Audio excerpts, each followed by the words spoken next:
Hello all. I hope my audio is clear. Welcome to May month's monthly meet. On behalf of the NHRD Bangalore chapter, I welcome everyone for this particular exciting monthly meet on a panel discussion on creating an inclusive learning journey. Before we go into the panel discussion, we will take this opportunity to give certain chapter updates. At this juncture, I would want to call out that NHRD has introduced life membership and institutional membership fee and the student membership fee have been revisited, and you would be able to get more details in our website. And also the good part is all current memberships can be upgraded with a differential price getting paid out. And please check out on to www.nhdbangalore.com for more updates, or you can also write it up to us at membership@nhdbangalore.com. A quick snapshot of our membership fee, the individual membership fees, and also the institutional membership fee. As I was saying, you could kind of check for more information onto our website. And also, one of the key motto of NHRD Bangalore chapter is towards the capability building of the function. And we had been offering lots of exciting offerings through the month of May. We had power of facilitation, storytelling, and design thinking sessions. And similarly, like for the June, we also have slew of exciting offerings queued up. On 4th of June, we will be having Reimagining Careers by Gopal Iyer. And similarly, on 11th of June, we have Creative Confidence session by Learning Ethos. And 18th of June, we have a personal brand equity, more focused onto the students community too. And we will also have our continuing monthly meets happening. And also, I'm happy to call out the current certification program, which is on the Design Thinking Certification Program. The NHRD Bangalore and Inflexion jointly presents brings you this particular certification program, which is going to be a weekend program over 5 weekends, facilitated by Dr. Pavan Soni. And like few more seats are available. You could get to see more information in our website, or you could kind of reach out to these two contact persons in the poster. And also at this juncture, I'm also happy to introduce or launch the next certification program on analytics. And this is something which would be starting in the month of July, again going to be a weekend program, more focused towards helping the HR community use the data-based insights to make informed decisions. And here NHRD Bangalore in partnership with Workplace F brings this particular program to you. You should be able to see more information in our social media pages and also onto our websites very soon. Have a tab onto it. Also, we have certain exciting certification programs in terms of the employee relations and OD coming down the line. Stay tuned for more updates about NHRD Bangalore through our social media pages. And as I talk about these programs, I'm also happy to introduce back today's exciting panel discussion, especially in the current age of seamless collaboration, talent shifts, and digital blurs, how we can go about creating an inclusive learning journey.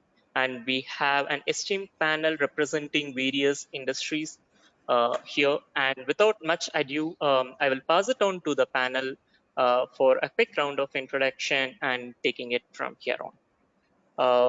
Over to you, Meena. Thank you, and such a pleasure to be speaking to all of you today. I am Meena Kumar. I lead global leadership development for Sutherland. Sutherland is a 30-year-old organization pretty much into digital transformation currently, and it's the most appropriate topic that we could all be speaking about. Very happy to be part of this esteemed panel and look forward to speaking on disruption, inflections that all of us are going through: change, learning, and leadership. So over to you, Sabi. Thank you, Meena. I'm Sabi Kirwai. I lead learning solutions for Schneider Electric India. I I've been in HR for last 25 years and have seen the transition of HR all these years and the rapid change that we are seeing and undergoing at the moment in terms of the new digital wave, in terms of the new ways of working.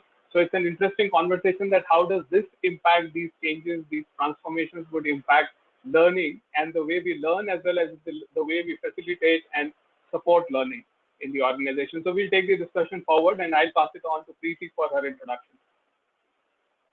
Thank you so much, Sabi. My name is Preeti Bose, and I've been working for about 23 odd years now.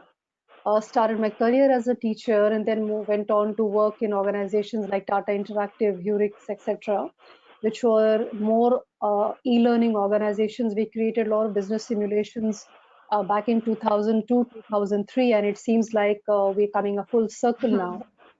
And post that, I worked for several years in FMCG, Wrigley, Mars, Mondelez, Cadbury, and you say that once you worked in Mondelez or Cadbury, you cut them, you'll still find purple blood. So post that, I moved into a pharma company, worked with Cipla. Now I'm heading global talent management and leadership development for another leading pharma organization. Really looking forward to this conversation because the last 2-3 months have really been a wake-up call for all of us, and not that we were not doing quite a few of this already, but it seems like all of us are getting onto one bandwagon now, and it's more about what is most effective, what is future for all of us, what is the learning for tomorrow, what are we doing, is it all making sense, is it just expenses, etc. Right? So I think it's a good platform, a good opportunity for all of us to reconsider, reevaluate, and then realign in how the learning professionals will take organizations into tomorrow. So over to you, Shavi, now. Thanks, Preeti. Hi, everyone, and welcome on this really rainy evening. And I hope we spend the next 1.5 not looking out of the windows, but listening in. I'm very tempted to look out. But by way of quick introduction, I think it was a very serendipitous journey to becoming a learning person, the reason I'm here, I think it all started because my formative learning was from the School of Journalism. So I've been a journalist in an earlier avatar. So that inquiry-based approach is something that, to Preeti's point, is coming full circle in the space of learning that I occupy now. I worked with Flipkart, leading their HR for HR strategy. Very interesting space to be in the world of e-commerce and learning and capability building combined. And when I look at the topic today, I think the two words that really call out to me are caring and purpose. When I look at the word inclusive as learning, in the scenario that we're in right now, how can we be more caring of people, no matter who they are, where they are, what struggles they're going through, while building a very, purposeful economic output for the organization. So that's the paradox, at least I'm living with right now. And I'm sure, as Captain will bring up questions to invoke thinking, I look forward to more active dialogue because there are experiences to be shared. There are no experts in the room. All of us are going through very similar experiences. So just listening in and responding to those questions is why I'm here today. Back to you, Captain. Thank you very much and good evening to all of you. I'm excited to be here with this august and very experienced panelists that we have. My name is Captain Shantanu Chakravarti. I bring along about 25 years of experience. Out of that, about 7.5 years has been with the Indian Army, and that's why you have the name Captain preceding. I was part of the missiles group, seeded my first thoughts of gamification and simulations were in the War Development Center. And then for the last 20 odd years across Africa, Middle East, and the US, leading learning and development, specifically last 10 years has been in digital transformation, gamification, and distributed learning.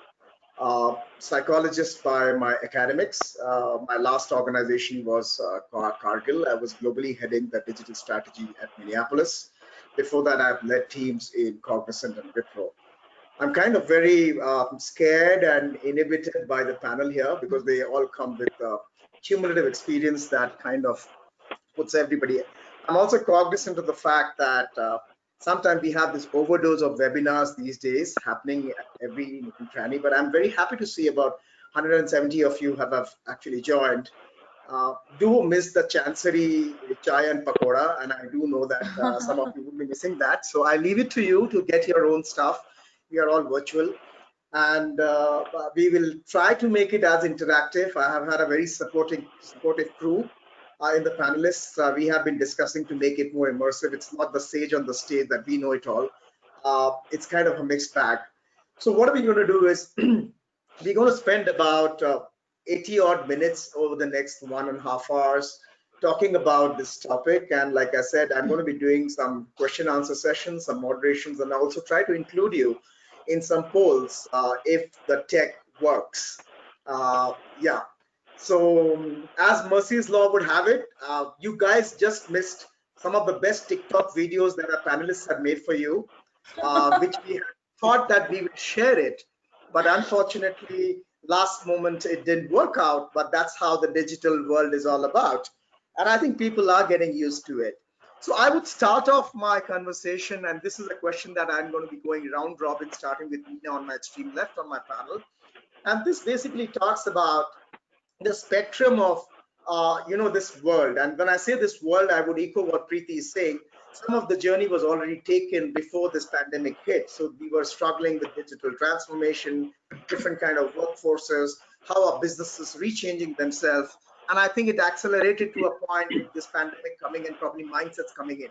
So my opening statement, and I would like to hear about 30 seconds, 1 minute from each one of you, is saying that in this entire world where you say that L&D in a BNAU world, when I say is BNAU is business not as usual world, learning and development in a business not as usual world, how do you navigate as leaders of the learning function in your organizations or otherwise in a physically distanced but connected world? Would like to hear your thoughts, 30-40 seconds, and then Meena, you can pass it over to whomever you feel needs to speak next, and we can go from there. Thank you. I love the fact that I can pass it over to everyone, so anyone rather. So yeah, it's not been an easy journey for any of us, but like all of us know, the human spirit cannot be killed, and we've been resilient, we've been adapting, and it extends to the L&D space that all of us are in.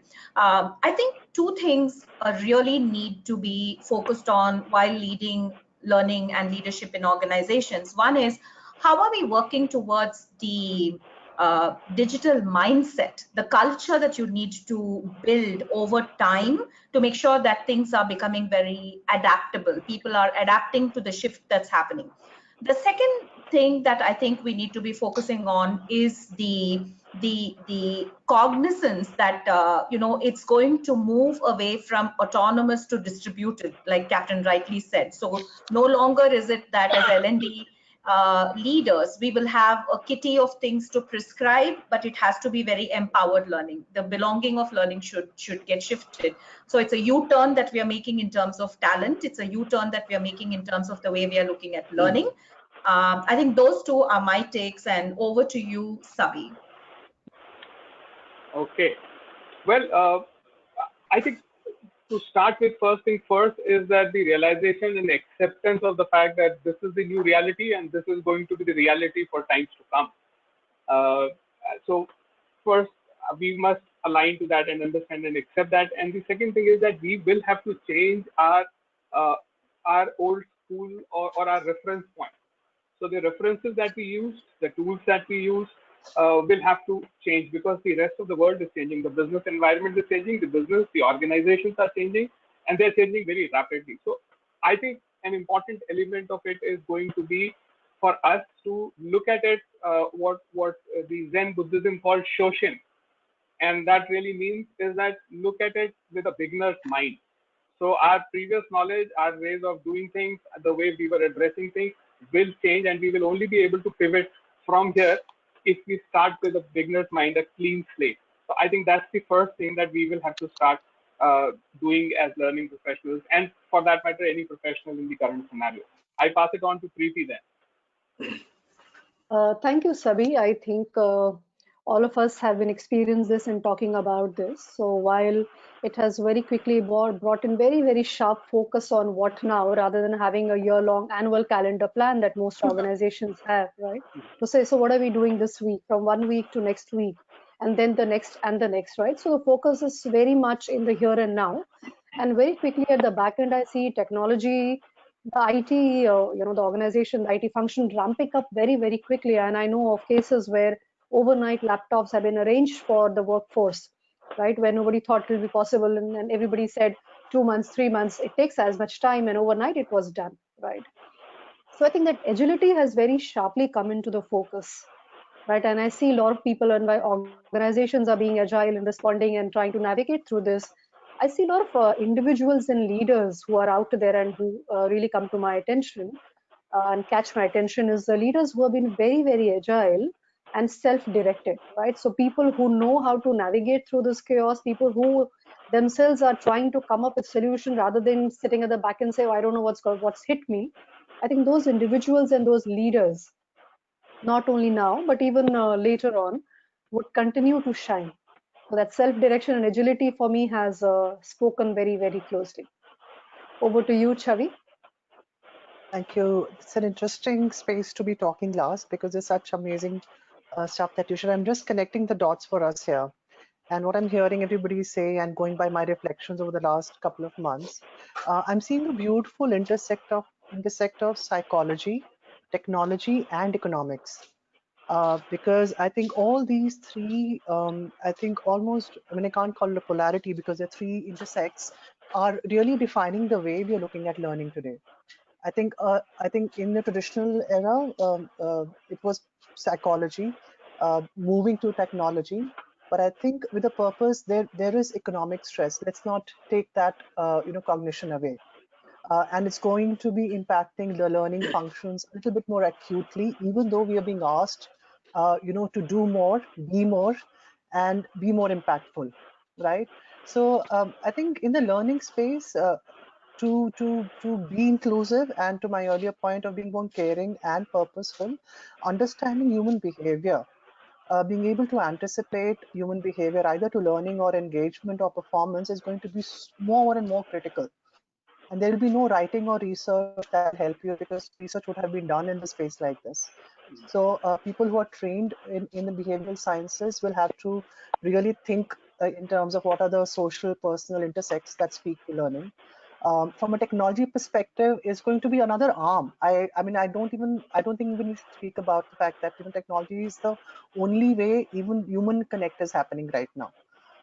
So I think arming yourself with the best of tools and making sure that you're practicing using, engaging with people using those tools is the only way to even survive. The third point is from an economic perspective, not just in terms of budgeting, which probably forms the core of every learning function, but also in terms of even creating much more purposeful learning paths that show outcomes to business, whether intuitively or by metrics. So I'm thinking in these three spaces, psychology, technology, and economics. Yeah. So I think thank you for setting the perspectives, and like I said, we are at a very interesting intersect, and yes, it is a multidisciplinary approach which kind of meshes without defining boundaries and how people come with what kind of expertise. Having said that, I'm curious, and I've been reading reports from various organizations across, and I see a spectrum of different way of how the future of workforce is going to be. For the last 5 years, we have been exposed to this Vision 2020 decks across various spectrums.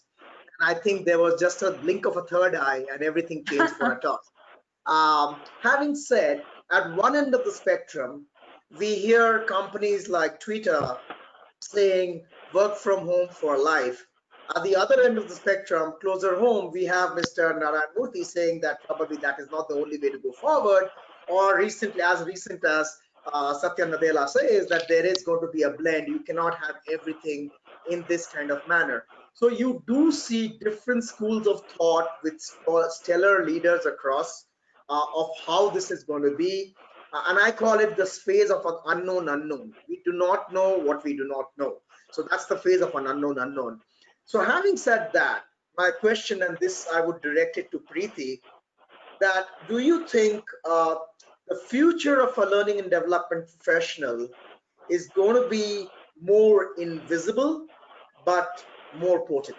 What are your takes on that?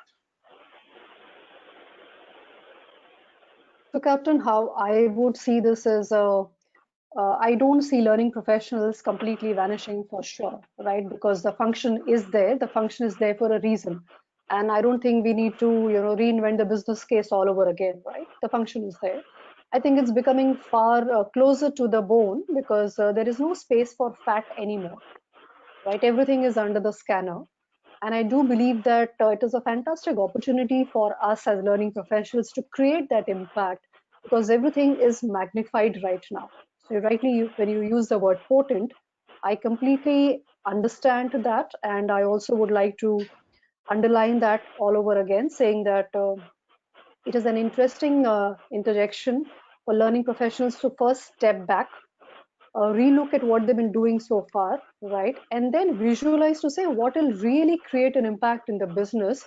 What are we building for tomorrow? And marketers use this framework, the five forces framework, right? Where you have the 5C, the consumer, the competition, the context, the company, and the collaborators, for example, right?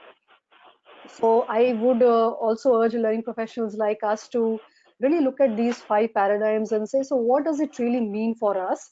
What is the context? What are we building for tomorrow? What is the talent pipeline that we want to create for tomorrow? What business, right?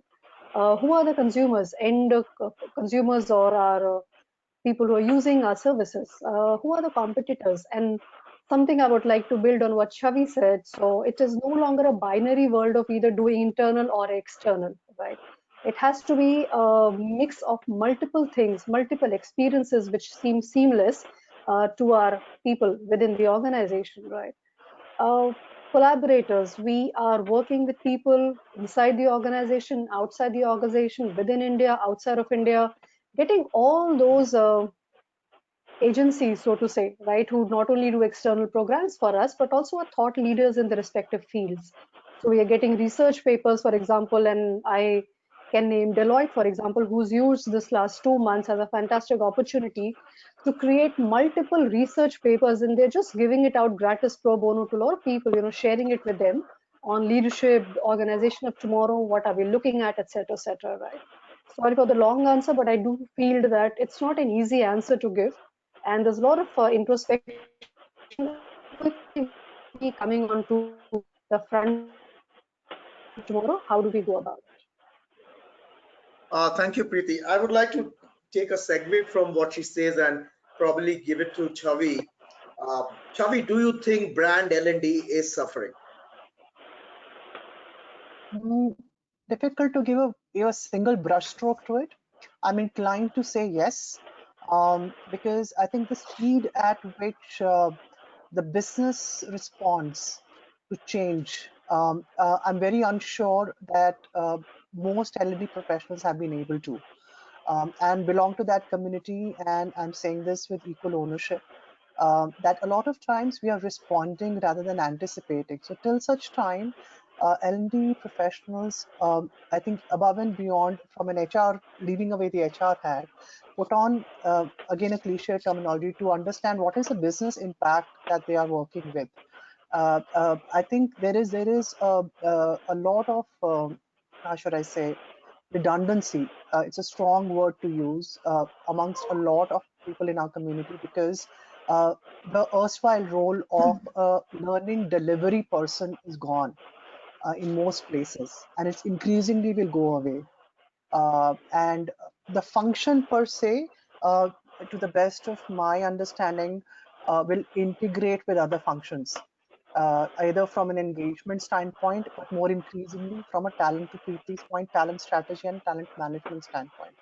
So is it delivering to attracting people, to retaining people, and building the workforce capability versus doing learning for short-term or long-term journeys only, which has been the traditional hat that most L&D functions have been wearing.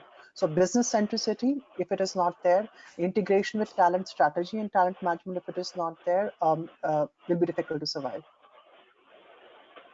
All right, so thank you. So my next question, and the panel, please interject to disagree with any one of us. That would make it a bit more spicier. And I see Sabi putting up his hand, so I could read his mind. Please go ahead, Sabi. Right, Captain. And I think on the contrary, I do think that this is a solid turning point and an opportunity for learning as a function and as professionals. I think because in my mind, learning is going to be the wing under the wings of organizations that would be able to turn it around and would be able to really transform more effectively, because there's so much change that is happening, that is coming. So learning suddenly has come to more a central stage in the organization because the need is so intense. Now, I agree with the panelists in terms of our own ability or our own limitations in terms of the paradigms that we were living in. And the way we were operating and the references that we had. I think we will have to, it's more for us to break our own mold and take advantage of the situation, put our ears to the ground and understand what is happening in the organization, outside the organization, in the world, and proactively prepare the organization to turn it around. So I think learning would get the much sorted place that we were looking for in the organization, because we always believed that we could add a lot more value than was expected from us from the organization most of the time. So just to add on, Sabi and Sabi is Chavi here, that at the cusp of this entire thing, I think business value of strategy of an organization to survive precipitates everything down that we are talking of. And this is something which has affected everybody. So people are not talking of growth, they are talking of survival. And we have to give that time to organizations and businesses. Having said that, it is also historical and empirical evidences has shown, whether it is 2008 or whether it is early 2000s, organizations which had invested in reskilling or putting focus during that lean period have bounced back when things started opening up. This has been proven empirically.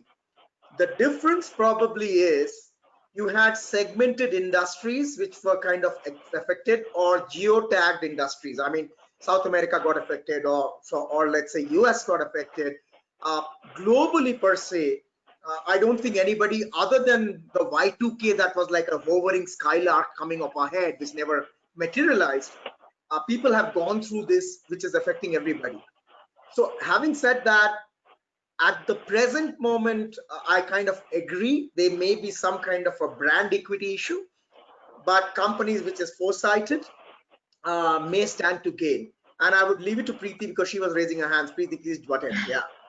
Sure. I just want to add to what Sabi and what Chavi mentioned, and Captain You as well, about the L&D brand. So I do still see people even now getting a learning calendar for a month, and they have PowerPoint and Excel programs, and they're just crowdsourced a few programs together, and just to keep people engaged for the month and the next month, etc. I would say it is an obscene waste of time and resources, company resources, because in my mind, it would have been a fantastic opportunity to step back, take a week or so, and realign on what really the business needs.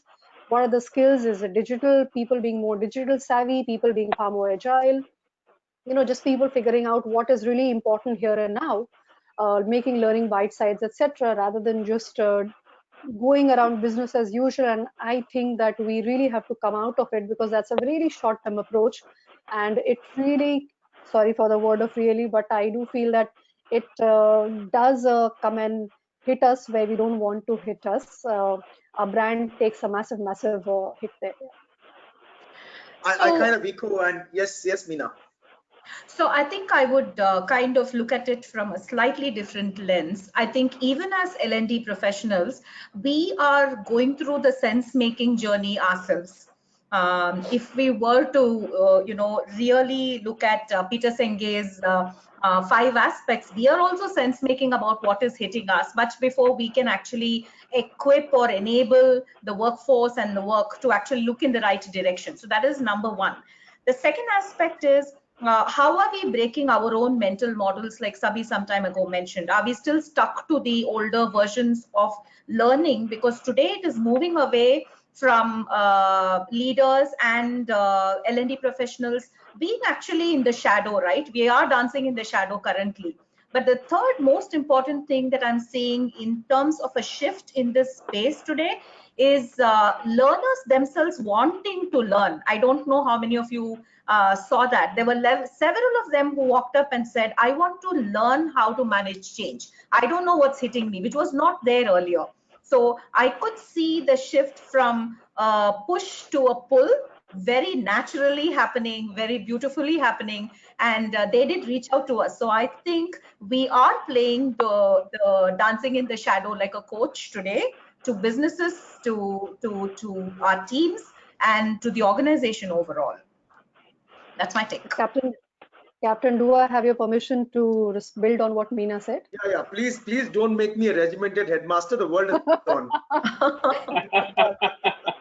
Yeah. So I always feel that while we are also sense making and what's happening around us, trying to create some some really sense out of what we're saying, but I believe that as learning professionals, we should always try and stay ahead 2 steps of the business, because we can't be reactive in responding to what the business wants of us.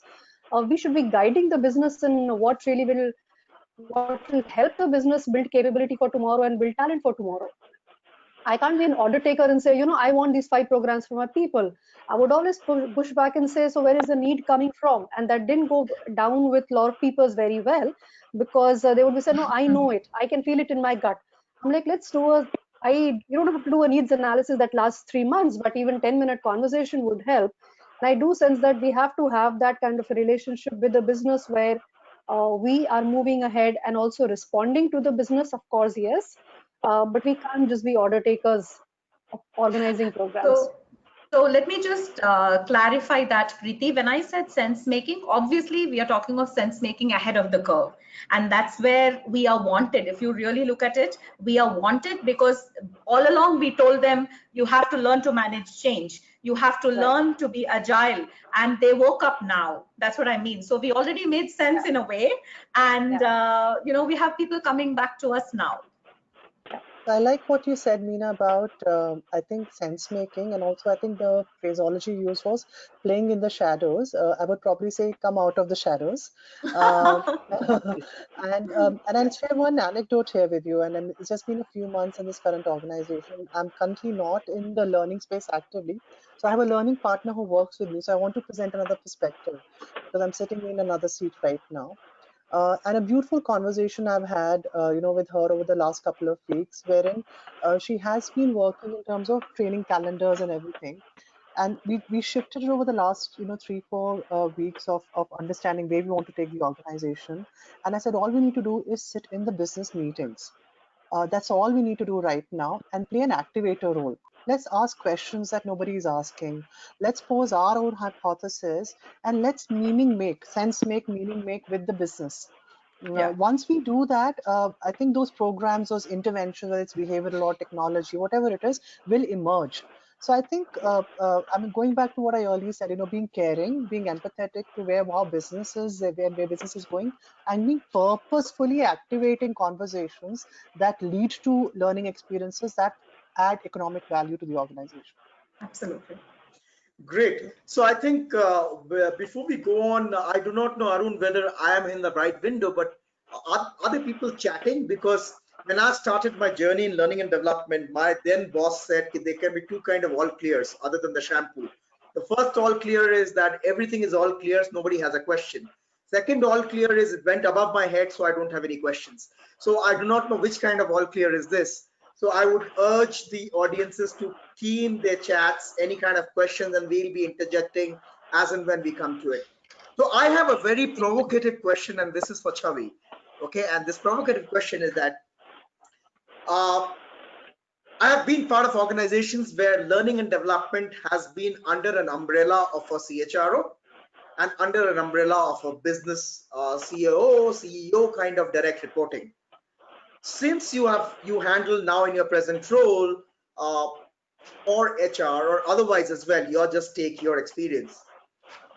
Is it time that sometimes we need to cut the umbilical cord of being via media of the learning needs at times, which might get staggered or come in a different manner? Nothing against anybody, but do you think as a function, L&D needs to be more impregnated with the businesses Of course. rather than a different function? Yeah.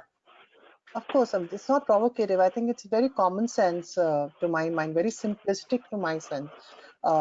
Captain, saying that whether it sits, no matter where it sits, whether it sits under a business function, in a lot of organizations, the technical training doesn't sit in HR, it sits in the business function and beautifully sits over there. I think it's what is the intent of the organization, where is it going? And that clarity is there, or that clarity can be co-created, doesn't matter where it sits to start with. I think to your point of, does it help to be part of, I mean, to me, it's binary. Of course, you have to be part of the business conversations. You're not a consultant to the organization that you will make through secondary data. You have to have access to primary data, if I were to use that terminology. There's no other way. Okay, thank you. Sabi, yes. I hope that answers what... Yes, it does answer. It does ruffle a few feathers. That's my intent. Please go ahead, Sabi.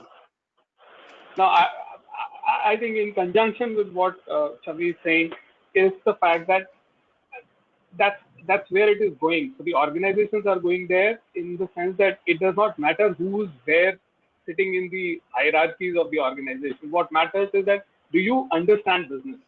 Do you understand what is happening and what implications would it have on the business? And then how can you contribute to the business and to the business strategy? I keep insisting on this with my HR leaders and with my business leaders all the time, that learning, or for that matter, HR is nothing else but business. So we are not a support function. We are not an allied function. We are not enabling function. We are business. If you are business, I am equally business. If marketing is business, if sales is business, if I am business, I will help you be sharper in what is your business strategy. Ensure that your business strategy works on the ground. You have the right competencies. You get what you are looking for. And if I'm not doing that, then it's not. Then I'm not serving the purpose for that. And that's where all these conversations happen. Where would you sit? What is your value? Are you less valuable? Should we have budget for this or not? I think those conversations come once that disconnect starts showing. Yeah, but I'm also mindful that there could be structural impediments to the way organizations work. I have, worked as a consultant. I've been part of an organization where I had to work through an HR business partner to gain access to business. And I'm sure that could be a reality for many people in the learning space. You do not have access to primary data. Even in that event, I think the only position I'll give is that, how to use an inquiry-based approach, very simpler, way of making sure that you have access to the right data, whether directly or indirectly, so that the solutions are meaningful. I mean, there is no other way to work consultatively, either indirect contact with business or indirect contact with business. Yeah. Great. So my next question is for Meena. Yes, sorry, somebody's saying something? I just wanted to add to what Chavi is saying, and for everybody to come together and have access to primary data, using her terminology, it has to be organization first mindset and attitude for everybody in the organization. You can't get territorial about your business. You can't get territorial about your leaders, right? We all work for the same business, so everybody should have equal right to that information and data, is how I see. Great. And I think, Sabi, just to add on this point, it's like a double-edged sword, because at one point of time, we state, and there's nothing right or wrong, there's no shade of red or white, black or white here. But I think it's been years that we have been trying from the rooftops to make people understand our function's importance. And people have said that seat at the table, there is no table, it's social distance today. So table has gone, chair has gone, there's nothing. So the bus has moved, right? Having said, I'm just coming to you, Meena, because the next question is directed to you and you can add on your part. So Sabi, I think it is also that we don't have this problem with the marketing guys. We don't have this problem with legal guys. We don't have this problem with some other so-called support functions. But we do face a little bit of equity crisis when we go back to the business. I don't want an answer to that, just a thought for us to leave. My next question to you, Meena, and you deal with leadership development. You have been doing journey maps. You have tremendous amount of experience. Now, I would like to ask this. Leadership, as I understand, is a contact sport. And when a leadership is a contact sport, how does learning play the collaborative glue in the leadership journey? At the same time, be wary of the fact that the fastest moving consumer good in our industry is team building. People say kuch kar do means do some team building. Now, how do you segregate our function as a pure employee engagement kind of a tool to a collaborative glue for your leadership as a contact sport in this world today? Your thoughts? So I think the biggest hindsight, or the biggest insight I've had rather over the years, is we don't look at the whole organization as a system. Again, coming back to Peter Senge's thought process of systemic thinking, the reason why many of these things emerge is primarily because we still think of organizations as pockets, team building as a pocket, leadership as a pocket, learning as a pocket, functional learning as a pocket, and that's not going to work, because in the reality of the world, the organization is a system, and typically everyone plays with everyone else, whether it is team building or whether it is leadership, and that's the reality. So when you design or craft leadership development experiences for leaders, the most important thing, I think, is to understand a bit about how our brain works, a little bit about neuroscience when you really look at it, because Captain, the minute we start pushing things, saying that, I will give you team building when you want it, I will give you leadership development when you want it, we are digressing from the overall purpose of the organization. So essentially, how are you creating the need for leadership development? How are you creating an agility to learning? How are you creating and actually making sense for the other person to understand that team building is not the solution for this? Are you acting as an internal expert? Are you acting as an internal consultant? Are you bringing your expertise to push back gently the very thought that learning is all about communication and team building and everything else that we have seen? So I think the first thought that comes to my mind is, what is your credibility in the organization that people will sit up and listen to you? The second is, how are you really looking at this as one system where you do need leadership, you do need team building, you need collaboration at the senior levels. It's even required more, I would say, much more than at the lower level. So two is that. And third is not to silo functional, technical, or leadership journeys, because they all blend as one. That's my response to this question, Captain, and hope I did answer. Yeah. So I did get, but you were a bit diplomatic. So I will get on to Preeti now. She had a point to say, but please go ahead. Sure. I just wanted to add to what Meena also mentioned, the number of times, in fact, I've had leaders come and say, do this team building program, or, fix my team. They're not working together. Take them for a couple of days and do this. And I'm like, so when do I block everybody's calendar? What is your messaging? Do I need to be there? Without realizing the half the challenges are emanating from the leader and because of the leader and their leadership style, right? So the very fact that they don't even want to be part of that entire intervention for the team is how they distance themselves from what the team is facing. And any leader, to be inclusive as a leader, to be inspirational as a leader, and really help his leadership team, he or she needs to be there part of any intervention the team undergoes, right? And I don't see any benefit coming out of a 2-day or a 3-day standalone off-the-shelf intervention unless it is like a journey reiterated. The leader is part of the action planning. There is a constant review, check-in, and I don't mean like a project, but like everybody's invested in it. Everybody's energy is going in there for working for the entire team, including the leader. Because a lot of learning a leader should take back, which unfortunately they're above and beyond such programs, right? So So I'd Yeah, just I like kind to of agree, and add. that's why. Sorry, please, Meena. So I'd just like to add one small thing to Preeti's note. One of the questions we ask in our leadership development programs at Sutherland is, am I the problem? So as a leader, we get you to sit in the room and really reflect on two things. One is, when did you hit the pause button last? And two, am I the problem? And I think these have been very revealing when we've actually facilitated these sessions, because that's a lot of deep work that one needs to do in the room. Yeah. Yeah, so the only thing, caveat here, Meena, next time you go, don't say this question, because they'll say not pause. We have put a break button and a sleep button for the last 70 days. So, all right.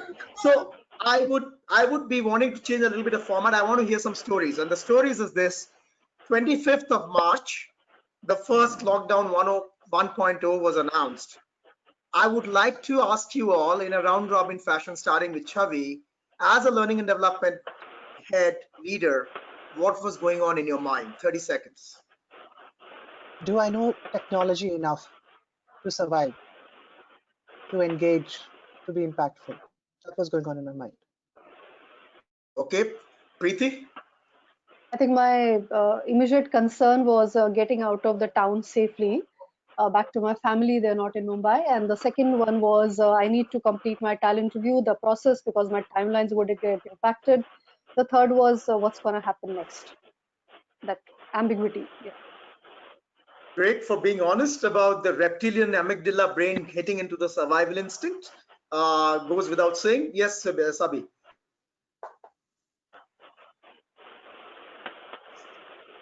So Sabi, you mute. Yeah, what I please. was thinking was that what does it mean for business, and then how can I support? Okay. To me, it was, how much of empathy should we show when it comes to the workforce? And typically, are we going to align empathetic learning to happen along the journey? So how are we tying the two to show the humane side of the reality and the leadership spirit that we are actually displaying? And actually, we need to be doing that at a time like this. Those were two things that came out. All right. So I think a good perspective, and interestingly for the audience, I got a very good panel, and I was promised on an oath that I'm not going to be getting into industry-wise segmentation. And I'm not doing that, but I'm giving you a precedence to it. So I would like to get back to Sabi here. Sabi, this is more so because, there is a bias in places like Bangalore, and this is my personal observation, nothing against, that a lot of the learning and development mindsets sometimes gets biased or tuned towards IT, ITES, technology, a very hardcore tech kind of a workforce. I would like to ask you this question: that mindsets, do you feel that this probably would help you in your earnest interest to break down some mindset which we typically, as a bias maybe, associate ourselves with traditional engineering, manufacturing kind of setups? When you talk about digital tectonic shifts, your case becomes easier now to break those mindsets to some extent. Your views on that? Sure. I had a poor network, so I think I did miss some part of the question that you had. But the gist of it is that how do you see this playing in uh, not the so digital perceived uh, organizations and setups? And I think the power of a crisis like this actually is that it is all pervasive, and each section and each element of and each kind of organization around is going through a similar challenge. As is this shift was already coming in, the digitization, the need to be flexible, the need to be agile was already there, and all organizations were at their own journey. We were all at different stages of that journey in this process. What this crisis has actually done is that just suddenly expedited the speed with which it is all happening, and it has it is like on the face now for the organization. All of us will have to look at it differently, and the organizations and if, collaborations which were not conventional are being looked at. Organizations are doing things that they were typically not do it. So someone who was manufacturing cars is thinking of manufacturing ventilators, and someone who was into pure play digital analytics is supporting the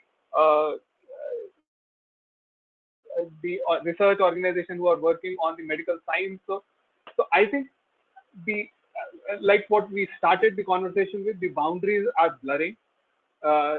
This was there.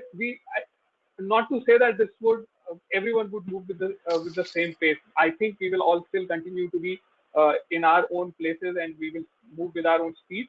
But everyone is accelerated at the moment, and I'm seeing this shift in all kinds of organizations around. Preeti, I please. hope I I answered just the question. Yep. I just wanted to add to and build on what Sabi said is that, a lot of organizations were still toying with the idea whether they should have work from home or not. Oh no, our culture is very touch and feel. We need to see people.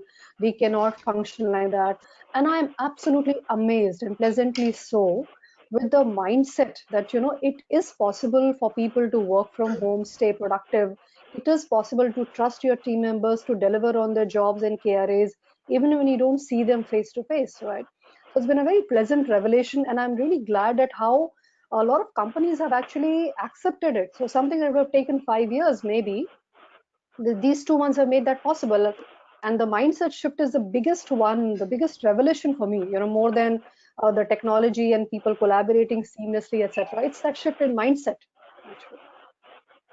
I think I kind of hugely agree with you that the mindset between the tool set, skill set, and mindset would occupy 70% of that.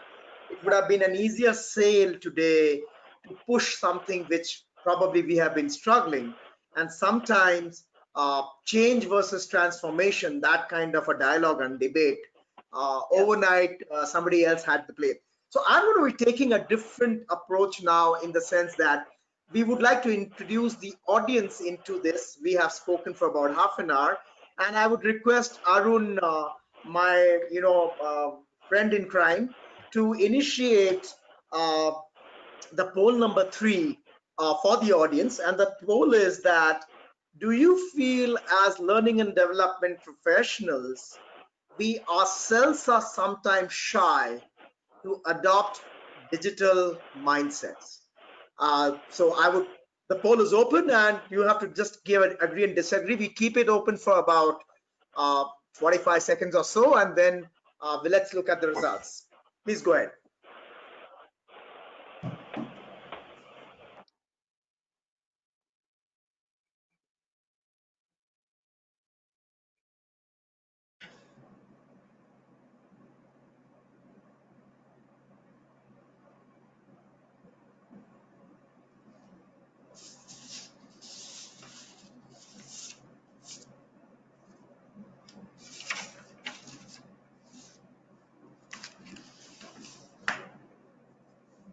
I was also trying to answer, but the tool prohibits it. Does not It's want only us for to the influence.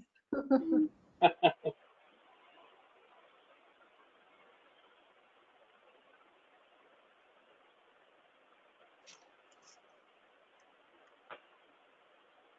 So I think we can close. Arun, thank you. If you could take the screen off. Kind of got a So out of 170, we are trying to be very gentle and nice to our community, I guess. So and that's my way of thinking, because it's close to about 48, 49% on an agree disagree. So and that too out of 161, whoever has answered. So 48, 52 kind of. So people think that we are born with a digital mindset, and those who agree that yes, we are the ones who are propagating it. But half of them say that it's something that is coming in the way of ourselves. So our mindsets of adapting to that becomes a bit difficult. Yeah, I'll come to you, Preeti, but I just want to, precede this with a question of saying that I walk down on Haldiram and I get onions to buy. I see an Ola driver trying to give me and sell groceries. I see businesses which are into pizza making are making screen sheets and thermocol masks.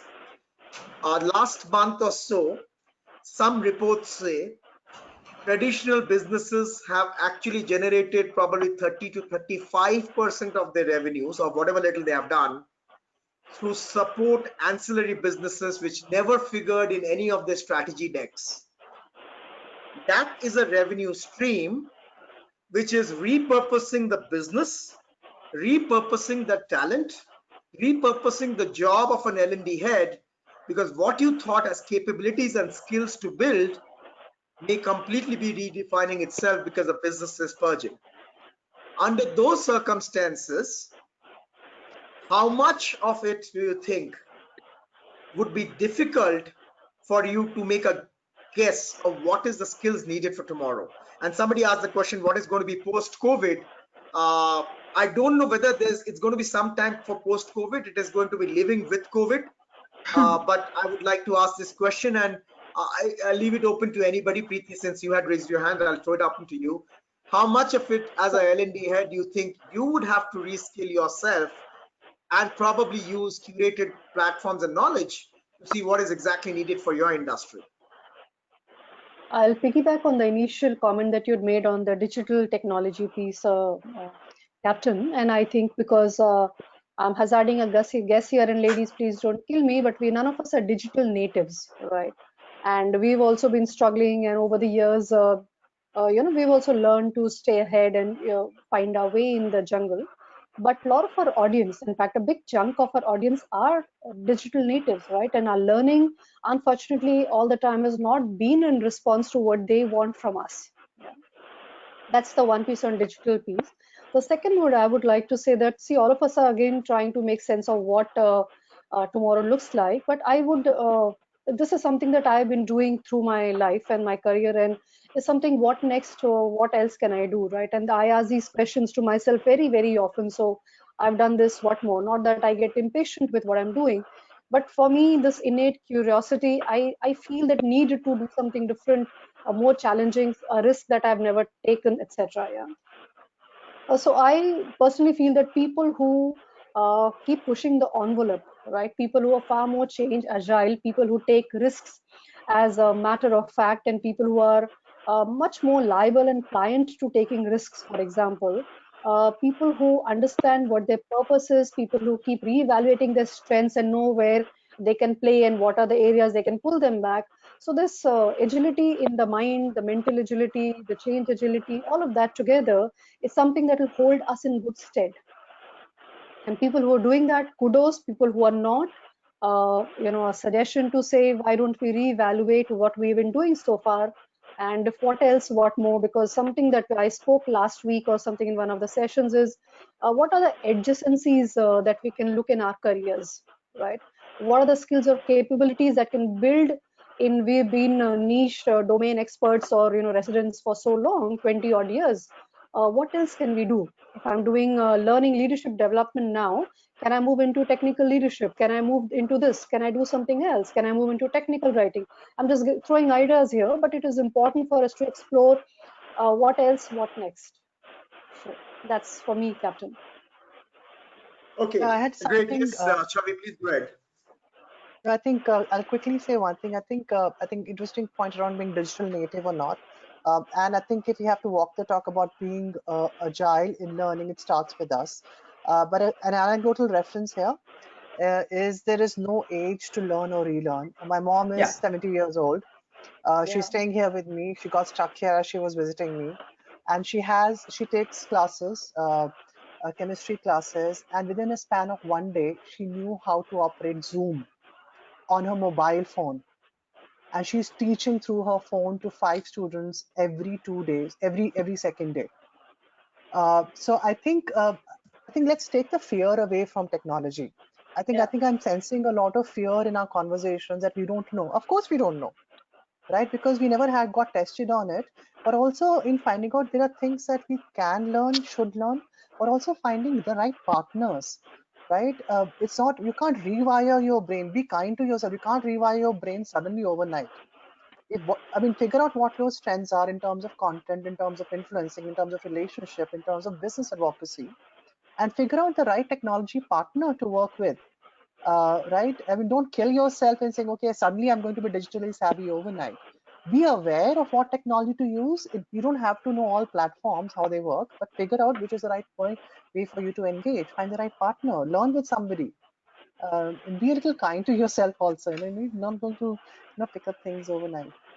Yeah, I think but really vulnerability is what we need to be showing and displaying right now. Like yesterday, when we were trying to figure out this GoToWebinar stuff, to be just very honest and candid here, we were figuring out where the video button was. We were figuring out where the audio is. And here we are today conducting probably a lovely session. So that's one. In terms of our agility, I think we are all agile, whether we are digital natives or not. The second aspect that I think is very crucial is more around again working on the mindsets for sure, but reverse mentoring. I think now is the time when we can partner with the younger team that we have to really understand and say that, yes, I don't know, can you teach me something? So I think that's a concept that will kick off in most organizations very, very soon. And over to you, Sabir. Abhi, I will take some executive decision and stop because we need to change gears and we are at 8 o'clock. So I'll come back to you. Right. I would like Arun I'm taking a risk here, but if we don't take risk, just now Meena said, Preeti said, we need to take risks. So I'm going to ask my organizer to open the microphones for everybody. But I will also say that we are working in a VUCA world. So whoever gets to ask the question first, to whoever panelist, we want to hear a different voice. We have been hearing the five of us. So I would ask Arun to please open the microphone, and I don't know whether the video can be opened up, but anybody from the audience, please direct your question to any one of the panelists and please shoot.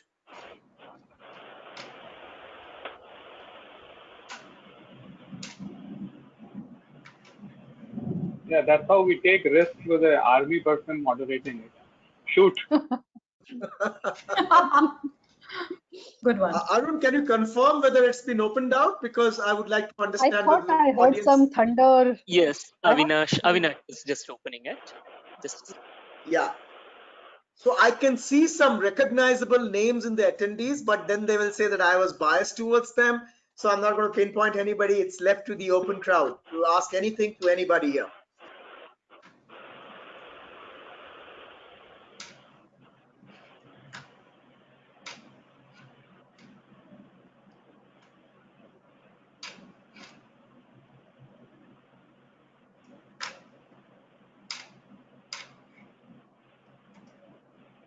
Arun, just tell me whether it's opened up so that I can take a call.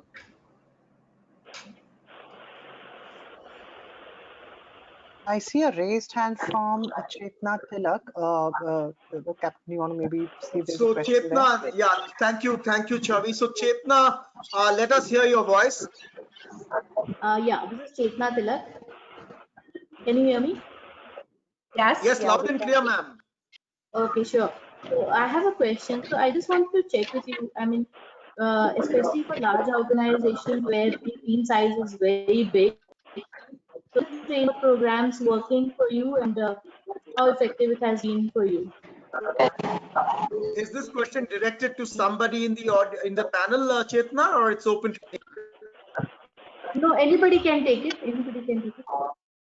So I would give it to Sabi because he's the one who had raised his hand. So Sabi would like to take a stab at it. I'm sorry, I couldn't hear it very clearly. Yeah, me too. Chetna, can you repeat your question, please? Yeah, is the train the trainer program helping for you? And especially for large organizations, it's difficult to conduct online training programs across the board. So how effective it has been? Well, for us, this has been the way of life. We've been for long working on this and building the internal trainer community. And I think that's the way for large organizations. We will have to find people who will be able to really take it and amplify the work. But then it does require some training, both in terms of facilitation and of course the subject matter understanding, but then in the new paradigm, it also becomes imperative that they know the virtual skills and tools to be effective in whatever we want them to facilitate. But it is working pretty well for us. I just Chetna, Thanks, hi, this is Sabi. I hope, Chetna, you got part of your answer. And like I said, we are still getting used to this new norm to get into a dialogue. But Sabi is there on LinkedIn. If you want to take it forward, you can get into LinkedIn with any one of us to try to attempt to answer your question. Captain. I just Yeah, wanted to answer Chetna's yeah. question. So what we do is we keep the modules really short. I send the learning content, whatever I'll be covering a day or couple of days in advance, right? And we say that this is what we're going to cover. And we keep it slow, we keep it slightly engaging, we keep the duration short, and we have enough airtime for people to ask. There's somebody engaging with them in the chat box as well, so that people don't feel that we're talking to a blank screen. Little things, but this has helped us. Thanks. I have this question, and this has been generating a lot of typically the skill sets of a lot of people. I do not quite use the term trainer because trainers, I feel, are found in the circus. They made things to move from one stool to the other stool. So you don't train humans on other than skills. So, but that's my way of looking at things. So your take, Chavi, do you think that it's coffin time for a stand-up facilitator? It's dead. It's no longer going to be there. What's your take? There's always a hologram. Sorry, yeah, okay. I don't think it will go away. And I'm coming in. One second, Chavi, one second. Arun, can you mute the audience, please? Because there's a lot of static now.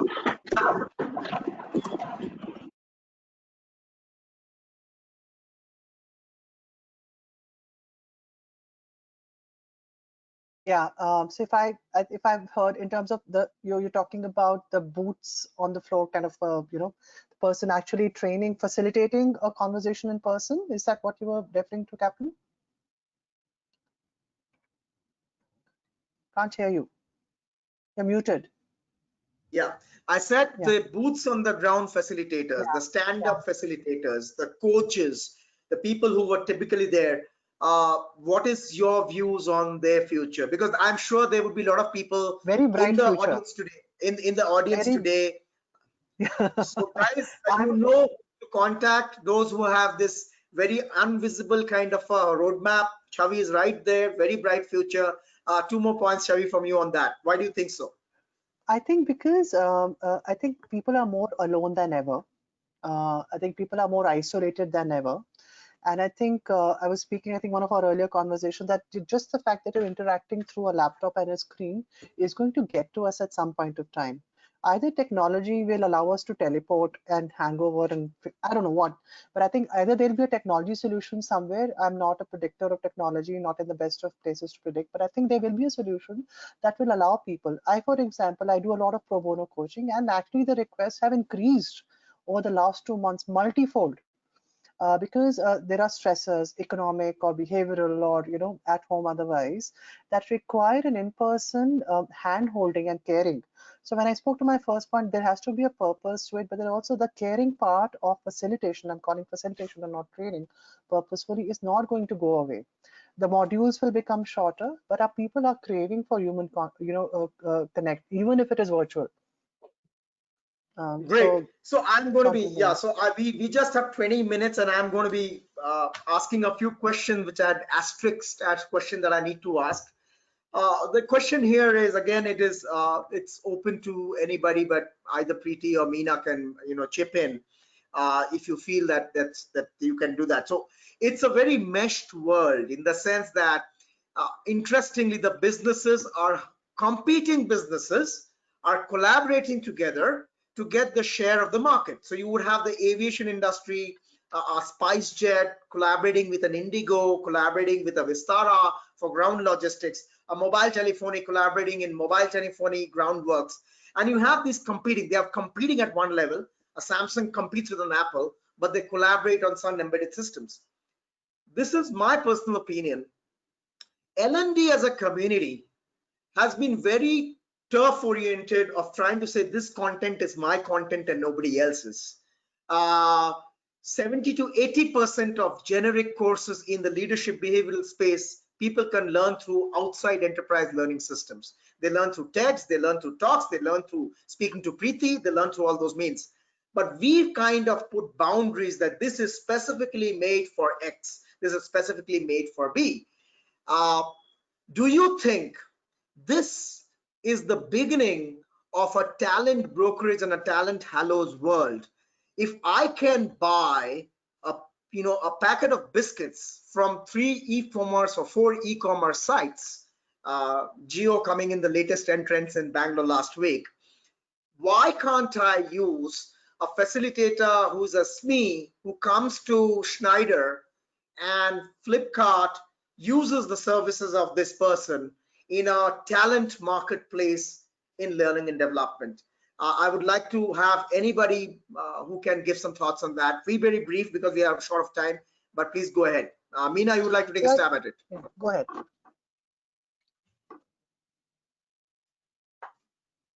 You're Meena, muted, you're on. Meena.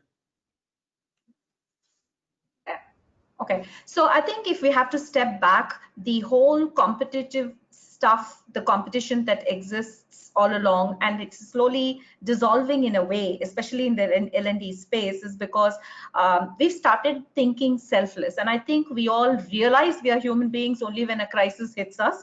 And that's what happened when there was a typhoon somewhere. That's what happened when COVID hit us. And we are moving to a place where it is going to become more open. People are definitely going to look at multiple marketplaces to get the best for themselves, and we have to definitely move and shift from this thought process that this content is mine. It's going to be available everywhere going forward, and these three, I mean, I would say two things. One is selfless learning. That's going to be the order of tomorrow. I'll share my content with you, you will share my content with me, and that's exactly what happened during COVID. Organizations started talking to each other to really say, how are we dealing with this? Ultimately, we're all human beings. How are we dealing with this? So I think that will transition even into the learning space. It's going to be more open. We will provoke each other in the journey, but then we are going to get into that place together. That's one. And second is, again, we will start looking at the larger good. We are already seeing those shifts because we've seen enough crisis, and especially our children have grown in a world that's so ambiguous, that's so chaotic, that they've started looking at more humane things that can get onto their plate, and learning happens to be one of them in my mind. And over to any of you. Yeah, so Sabi, very quick, 30 seconds, your views on that. And I would also like to add here, do you see mindsets of sharing budgets in that case for a certain common pool of these across organizations? Interesting.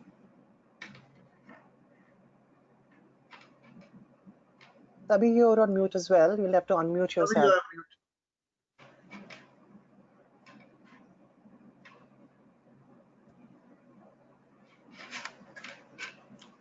No.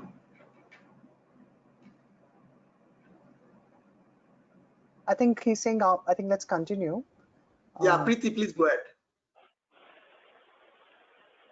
Can you hear me now? Yes. Go on, Yes, Sabi. Yeah. Okay, sorry. I was saying that this is the reality just around the corner. I think this current situation has forced us to think.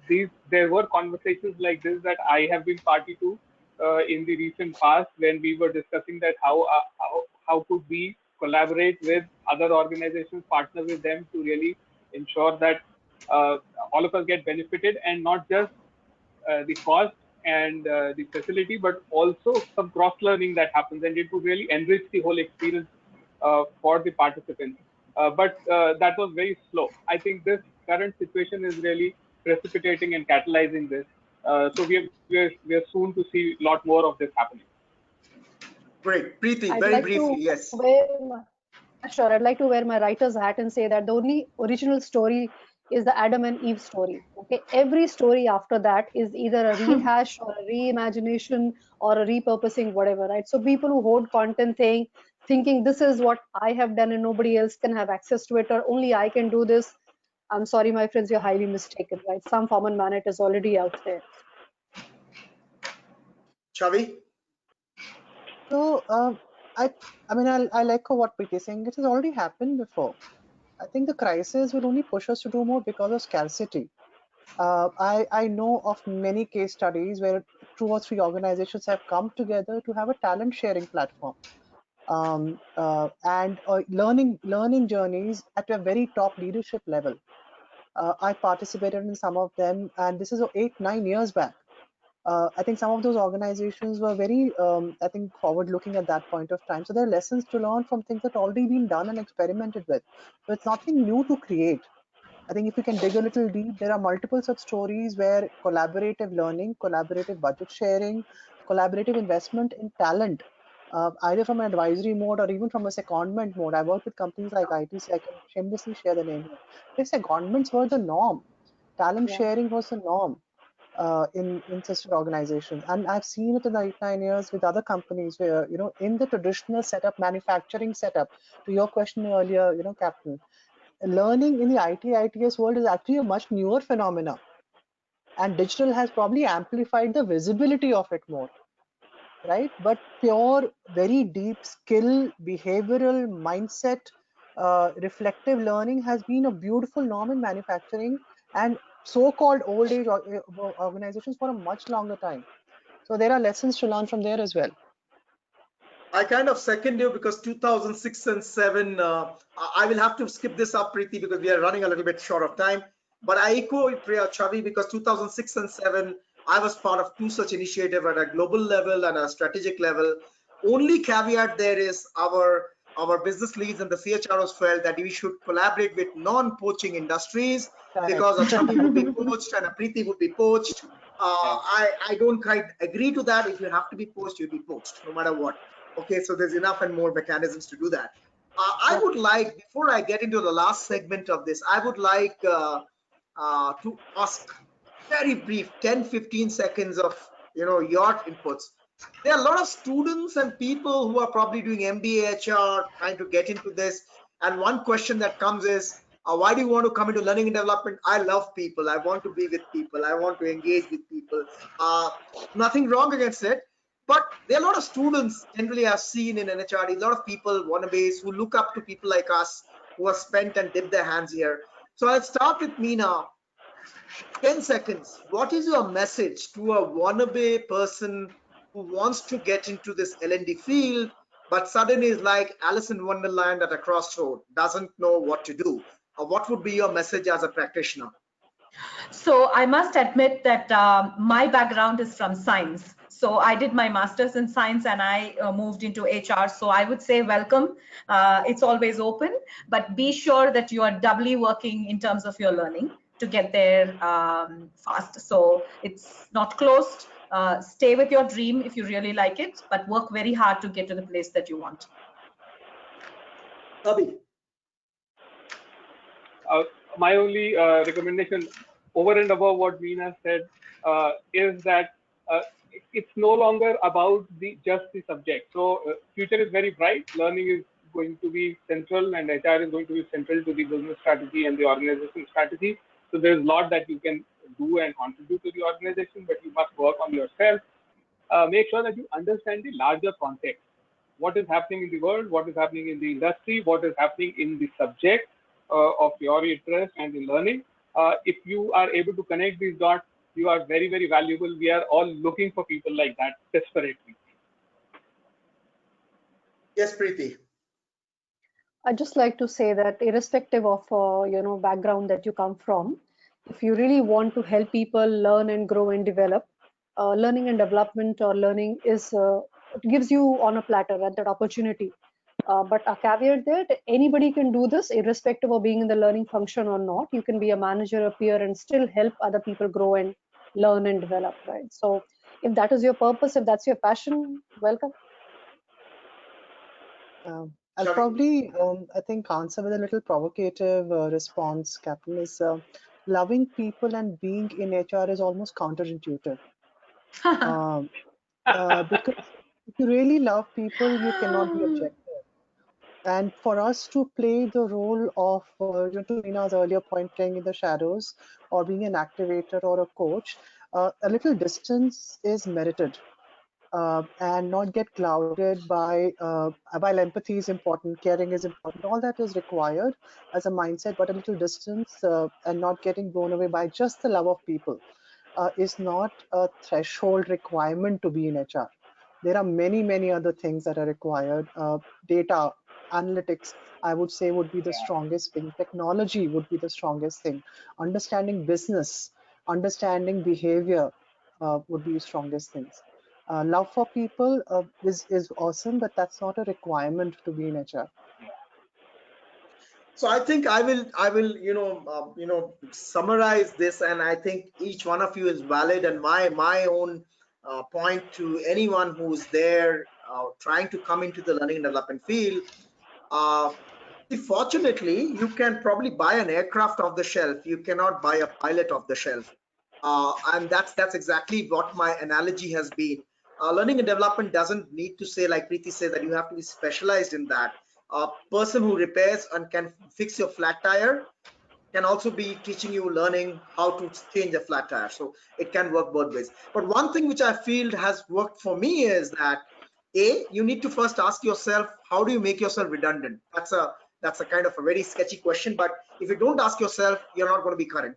Second is a very key skill for any learning and development person who's there and who's running that you need to know how to connect the dots, which Sabi says. Yeah. Connect the dots between industries, connect the dots between technologies.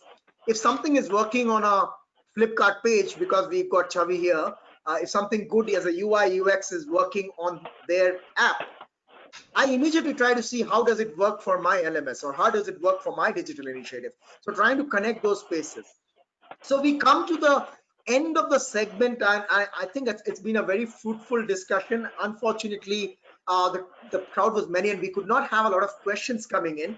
And I will also not like to make a false promise by saying that we'll get back to each one of you with your questions. You are free to reach out to us through LinkedIn. And if possible, if there is a need, we will definitely connect with you. I don't want to be keeping, on the parking garage like we do on whiteboards, and the garage also goes, cars also go, nothing comes back beyond that. I don't want to do that to us. So my last segment is basically I will take the side of my audience and try to become an RJ for all the panelists here. I'm going to be doing a rapid fire round with all of you, and I'm going to be naming the question and naming the person, and you need to give a one-word answer. The challenge is you cannot be giving me statements, just one word, and in psychologists we say it has word association. Okay, so one thing that comes to your mind is going to be rapid fire, and we're going to hear each one of you one by one. I'm just going to be giving the statement, and I'll say for Meena, for Preeti, for Sabi, for Chavi, or for Sabi, for Chavi, like that. Okay, so are you guys ready? Yep. Bring it on. Yes. Okay, so my first question goes to Sabi. Large teams, central locations. I'm sorry, I again couldn't hear it clearly. So my question to you, Sabi, is large team, and every time you do not answer properly, there's one chocolate you need to give to that moderator. Anyway, large teams, central locations. Redundant. Preeti, siloed workforce. Impractical. Meena, operates like a large organization. Bureaucratic. Chavi, focuses on needs. Focuses on? Needs. Focuses on needs. I didn't understand. Need. Need, as in, yeah, needs. I'll pass it on. Sorry? Focuses on need. Need, yes. Focuses on needs. Okay, we'll pass it on to anybody. Okay, consultative. Okay. Next one to Meena. Slow to adapt. Dangerous. Next one to Meena. You never expect this, but I'll still ask you. Departmental. Come again, please. Departmental innovation. Departmental innovation. Insights. Okay. Sabi, you would like to counter that? Why would you do that, Sabi? Sabi, it's a lag. Okay. Preeti, limited organizational ecosystems. Can I use a phrase here? Things of the past. Please. Okay, good one. Sabi, this is for you. Fewer women in senior management roles. This for Sabi or for me? Sabi, I think we are losing him. Sabi, can you hear us? Yes, I can hear you now. I My lost you question for is a while. few women in senior management roles. What's your take?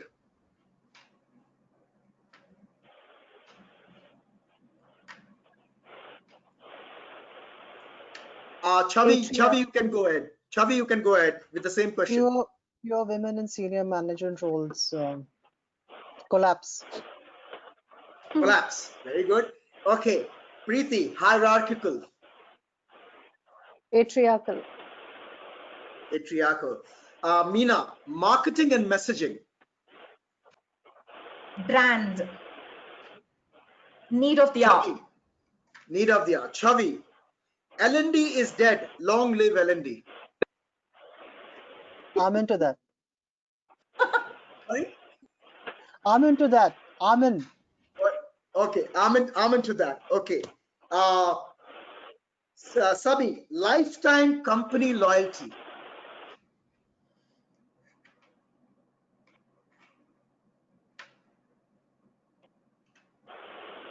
Dinosaur. Dinosaur. Okay, I will stop here. I think Dinosaur. you guys did a wonderful you guys did a wonderful job of responding and being a sport of playing this.